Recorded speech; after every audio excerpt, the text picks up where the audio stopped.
ഇല്ല. ഈ ജാഥ നമ്മളിപ്പോ ഒരു കയർ മേഖലകളിലൂടെയൊക്കെയാണ് കടന്നു പോകുന്നത്. അപ്പൊ ഈ കയർ മേഖലയിലുള്ള ഒരു റെസ്പോൺസ് എങ്ങനെയാണ്? പ്രത്യേകിച്ച് ആ മേഖല വളരെ വലിയ പ്രതിസന്ധിയിലാണ്. AQC ഉൾപ്പെടെയുള്ള ആളുകൾ സമരത്തിലുമാണ്. കയർ രംഗത്തെ പ്രശ്നങ്ങൾ അറിയാം, LDF അറിയാം. അവരുമായിട്ട് ഏറ്റവും അധികം വർഗബന്ധമുള്ളത് LDF-നാണ്. ഞങ്ങളുടെ വർഗമാണ് അവർ. അങ്ങനെ കണ്ടുകൊണ്ട് തന്നെ അവരെ ചേർത്ത് പിടിക്കാനും പരിഗണിക്കാനും വിഷയം തീർക്കാനും LDF-ന് തീർച്ചയായിട്ടും കഴിയും. അത് അവർക്കും അറിയാം. അവർക്കറിയാം. കയർ തൊഴിലാളിക്ക് അറിയാം അതൊക്കെ.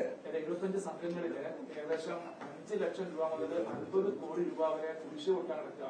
പലരും കഴിഞ്ഞ ദിവസം ഇവിടെ സമരം നടന്നപ്പോൾ അവരുടെ സെക്രട്ടറിമാർ വന്ന് പറഞ്ഞത് ആ പൈസ എന്ന് പറഞ്ഞാൽ അതൊക്കെ വളരെ കൃത്യമായ രീതിയിൽ അവരുടെ സ്വർണ്ണമൊക്കെ പണം വെച്ചാണ് ഈ കയർ വാങ്ങിയതിന്റെ പൈസ കൊടുക്കുന്നത്. അപ്പം കയർ കോൺക്ലേവ് നടത്തി ഇവിടെ, പക്ഷെ അതിനൊന്നും നടപടി ഉണ്ടാവുന്നില്ല. അതായത് താഴെത്തട്ടിലേക്ക് ഫലം എത്തുന്നില്ല എന്നുള്ളതാണ് ഒരു പ്രശ്നം. ബജറ്റിൽ നാമമാത്രമായ തുകയാണ് വകയിരുത്തിയിരിക്കുന്നത്. കയർ വ്യവസായത്തിന് LDF കൈവിടില്ല. അതൊരു ക്ലാസ് പൊസിഷനാണ്. കയർ തൊഴിലാളികളുടെ രാഷ്ട്രീയവും അവരുടെ ചരിത്ര പാരമ്പര്യവും സമരബോധം ഇതിന്റെ എല്ലാ ഭാഗമാണ് LDF. സൃഷ്ടിയാണ് LDF.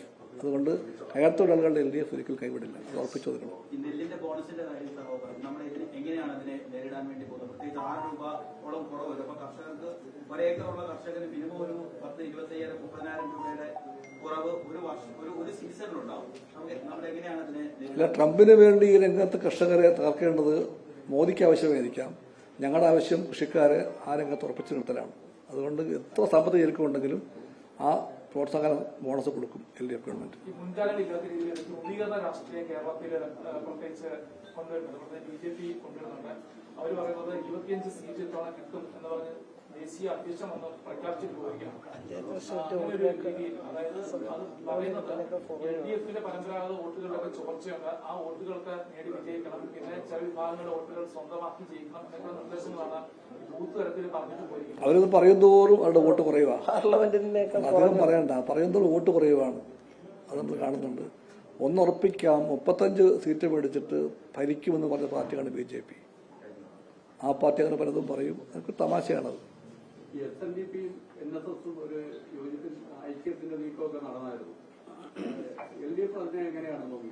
LDF-ന്റെ വിഷയമല്ലല്ലോ. SNDP-ക്കും NSS-നും പരസ്പരം കാണാനോ ബന്ധപ്പെടാനോ സംസാരിക്കാൻ അവകാശമുണ്ട്. നവയുഗ ജാഥ എന്നാ പറയുന്നത്. അതായത് കേരളം കഴിഞ്ഞ 10 വർഷം വികസനം പുറകോട്ട് പോയെന്നാ പറയുന്നത്. അതിനെങ്ങനെയാണ്? ജനങ്ങൾക്ക് എല്ലാം ഓർമ്മയില്ലേ? സ്ഥിരം പോർക്കെട്ട്, പള്ളിക്കുളം തുറന്ന പുസ്തകമില്ല, സ്കൂളുകൾ പൂട്ടുന്നു, ആശുപത്രി ചികിത്സയില്ല, അഴിമതിയുടെ കൂത്തിറങ്ങ്. ഇതെല്ലാം ഉണ്ടായത് 10 കൊല്ലം മുമ്പാ. ഇവരിപ്പോൾ വന്നിട്ട് കൈ കഴുകി പറയുകയാണ് നിങ്ങൾ മാന്യന്മാരും മാലാഹമാരുമാണെന്ന്. എത്ര പരിഹാസ്യമാണത്.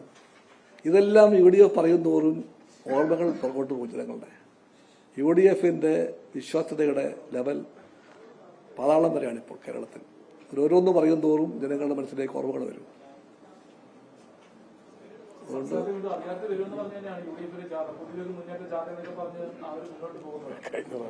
അവർക്ക് പ്രതീക്ഷിക്കാൻ അവകാശമുണ്ടല്ലോ, അവർക്ക് ആഗ്രഹിക്കാം. കഴിഞ്ഞ പ്രാവശ്യം അവരങ്ങനെയായിരുന്നു. മലപ്പുറം ജില്ല വിഭജിക്കണമെന്നിപ്പോൾ സമസ്തയുടെ പ്രമേയം പ്രമേയം ആ പ്രമേയത്തെപ്പറ്റി ഞങ്ങൾക്കറിയില്ല. LDF-ന്റെ രാഷ്ട്രീയത ഇങ്ങനെ പറയേണ്ടതുമല്ല. ഈ വർഗീയ കക്ഷികളുമായുള്ള ബന്ധത്തെ സംബന്ധിച്ച് ചർച്ച വരുമ്പോൾ പ്രതിപക്ഷം ഉന്നയിക്കുന്ന ആക്ഷേപം, അതായത് ജമാഅത്തെ ഇസ്ലാമി പോലുള്ള കക്ഷികളുമായിട്ട് ബന്ധം സ്ഥാപിച്ചു തുടങ്ങിയത് ആദ്യം LDF ആണ് എന്ന് പറഞ്ഞാണ് അവർ ആക്ഷേപിക്കുന്നത്. LDF-ന് ജമാഅത്തെ ഇസ്ലാമിയോടോ RSS-നോടോ ഒരിക്കലും ബന്ധമില്ല, ഉണ്ടാവുകയുമില്ല. ഇതിൽ ആർക്കും ഉറപ്പിച്ച് വിശ്വസിക്കാം. അത് ഞങ്ങളുടെ രാഷ്ട്രീയമല്ല, രാഷ്ട്രീയമായിട്ടുമില്ല, ആനും പോകുന്നില്ല. എല്ലാ മതങ്ങളിലും പെട്ട വിശ്വാസികളെ ഞങ്ങൾ ചേർത്ത് പിടിക്കും. പക്ഷേ ഒരു മതത്തിലുമുള്ള മതഭ്രാന്തിനെ LDF അംഗീകരിക്കില്ല. നല്ല ബോധ്യം LDF-നുണ്ട്. മതം വേറെ, മതഭ്രാന്ത് വേറെ, മത തീവ്രവാദം വേറെ. RSS-ഉം ജമാഅത്തെ ഇസ്ലാമിയും മതത്തെയല്ല, മതത്തിന്റെ തീവ്രവാദ ഭാഗത്തെയാണ് പ്രതിനിധീകരിക്കുന്നത്. അതിനകത്തുള്ള ഭ്രാന്തിനെ പ്രതിനിധീകരിക്കുകയാണ്. അത് യഥാർത്ഥ വിശ്വാസത്തിനെതിരാണ്. അതുകൊണ്ട് വിശ്വാസികളുടെ കൂടെ നിൽക്കും ഞങ്ങൾ, മറ്റേ തീവ്രവാദത്തോട് നിൽക്കുകയുമില്ല. ഓക്കെ, സീറ്റ് ചർച്ചയുടെ ഘട്ടമായിട്ടില്ല. LDF-ൽ അതൊന്നും പ്രശ്നം ഉണ്ടാകാൻ പോകുന്നില്ല. അത് ഉറപ്പിച്ചു കൊടുക്കാം. അല്ലാതെ ഏറ്റവും സ്മൂത്തായി നടക്കും. എന്തോ നിബന്ധനകളൊക്കെ ബാധകമാകും? അതൊക്കെ ഓരോ പാർട്ടിയുടെ അവകാശമല്ലേ.